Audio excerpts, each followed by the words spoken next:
प्रधानमंत्री जी, आपने मुझे झुकाने और तोड़ने की अभी तक बहुत कोशिश की थी।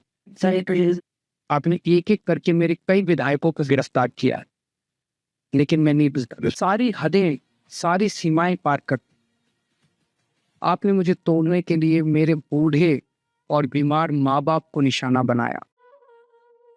मेरी माँ बहुत बीमार रहती है, वो कई बीमारियों का शिकार है। मोदी जी, 21 मार्च को आपने जब मुझे गिरफ्तार किया था, उसी दिन दोपहर को वो अस्पतालों से कुछ दिनों के बाद लौटी थी छुट्टी लेके। मेरे पिताजी 85 वर्ष के हैं, उन्हें ठीक से सुनाई भी नहीं पड़ता। क्या आपको लगता है मेरे माता पिता गुनहगार हैं? अपनी पुलिस से उनकी पूछताछ क्यों करवा रहे हैं? मेरे बूढ़े और बीमार माता पिता को क्यों प्रताड़ित कर रहे हैं? आपकी लड़ाई मुझसे है।